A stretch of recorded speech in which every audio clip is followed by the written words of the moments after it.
Welcome back to another video.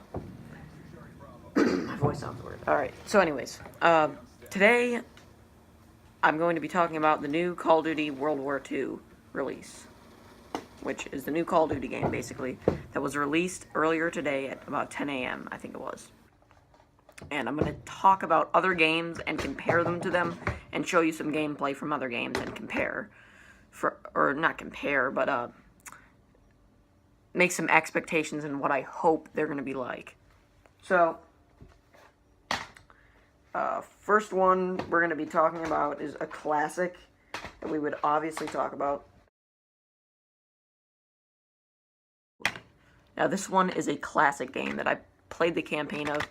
By the way, I haven't uploaded my other collat test for that and my other campaign walkthrough. I'm sorry, I'm going to upload that soon. I've been working on so many other things, and I got new games and stuff. But in Call of Duty 2, it was one of the best Call of Duties ever, because it had no sprinting, it was boots on the ground completely 100%, and the maps were really pretty decently small, and or medium-sized, and there was a few big maps that I hated, like Caen, France, or whatever it is, and Burgundy, or the Germany map, I forget which one it is, the one that's not Vosnik in the bonus pack. Those were the ones I hated, but other than that, they had, like, Tujain, Tunisia, which was really small, Moscow, Russia, which was really small, they had, like, Madama, Tunisia, really small, Vosnik in Germany, really small. They had, like, medium-sized maps, like Leningrad, and that was really good, because the maps really do determine a lot of what the game's going to be like. They also didn't have custom classes, but they have custom classes in World War II, the new game that's going to be coming out, and I think that's pretty cool, and I'm looking forward to that. Currently, I do not have an Xbox One, and I'm not sure if I'm going to be purchasing this new game on the Xbox One, or if I'm going to be purchasing it on the next Xbox 2 that's supposed to be coming out. But I might purchase this on the Xbox One just because it'll be the most cheapest, and I don't have like $600 to throw away, so I'm probably not going to buy this new console right when it comes out. My guess is it'll probably be on the Xbox One, and also for this new Xbox 2 that's supposed to be coming out, please make the controller, like, better than the Xbox One controller. This is an Xbox 360 controller, and I love it. Awesome. The Xbox One, these buttons right here were a little bit too small on the Xbox One. So, I didn't like that, and, I mean, that's really not related, but that's what I hope. They make the buttons a little bigger. But, weaponry. You're gonna have the Springfield, and you're gonna have the MG42 for sure. They said that, and then there's gonna be the grease gun for sure. Those are ones that we know about, and they're probably going to have a bunch more than that. The M1 Garand for sure. But I'm hoping, please, have, like, more than the Axis and the Allies powers in multiplayer, and not just, like, you know, Allies versus Axis, and, like, you only get the American weapons or the German weapons. That's what made Call of Duty 2 so good, is that on different maps, you get to play as different teams. There's the Russian team, there's the British team, there's the American team, and there's the German team. And that is really what made Call of Duty 2 so good.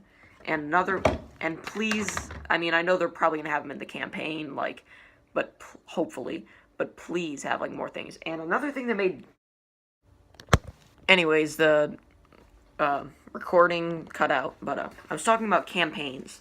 Call of Duty 2 and, Call of Duty 2 and Call of Duty World at War both had excellent campaigns, in my opinion. I've played through both Call of Duty 2's campaign and World at War. I mean, I think they're both great games as far as campaign is concerned. I know a lot of people don't really care about the campaign, but I mean, it's something I care about. I love the campaigns. Now, I've tried to play through Black Ops campaign. I've sat down legit for like 4 hours when I first got this game. Well, not first, but like a couple days after I first got it. I sat down for like 4 hours and played the campaign, not completely through though. I'm stuck in that mission in the like chopper or whatever. But that's pretty long. It's a pretty long campaign. I mean, I've liked it so far, but really what was good about Call of Duty 2's campaign is that it wasn't too long, and it wasn't too short. And, like, it wasn't like, oh, you've done this mission, now you're doing this mission, and then this mission. Now you're going over here, you're doing this happens, it's done. It's more than that. Like, how it starts off is you're playing as the Russians, you do this training thing. I'm not going to spoil the whole thing, but you do...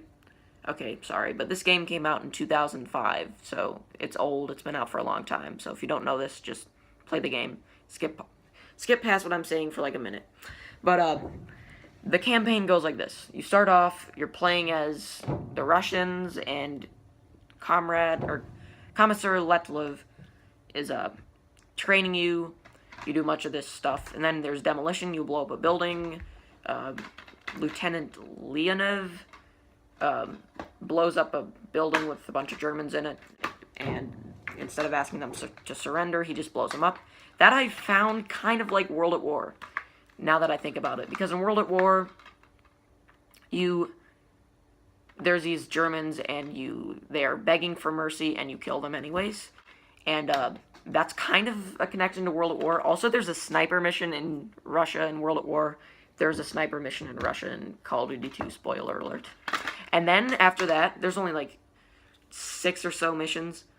There's the British campaign, and you play in Africa, and you fight against the Africa Corps, which is basically the Germans who are fighting in Africa. And,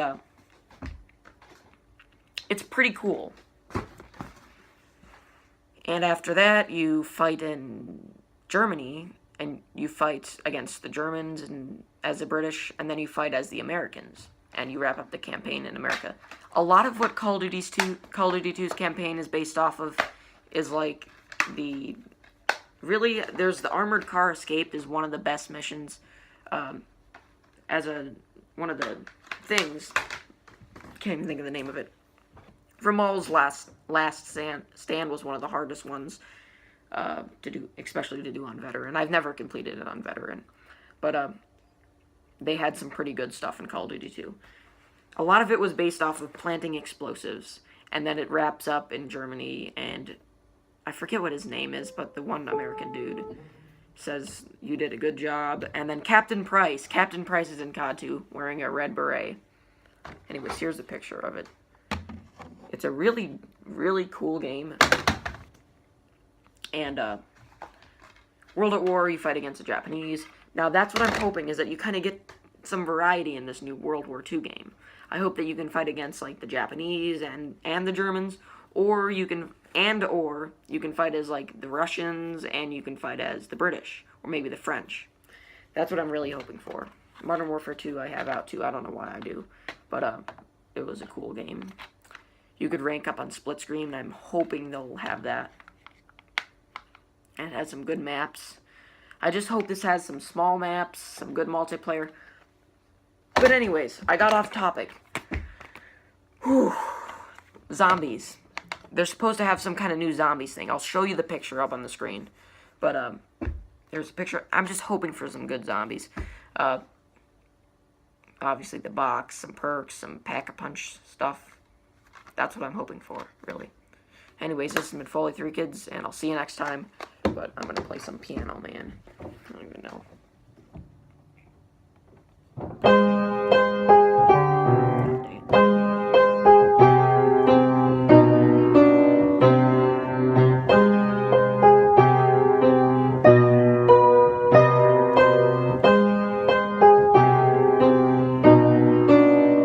Also, weaponry, I hope they have the classic double barrel. Wait a second. Because that would be Really dank.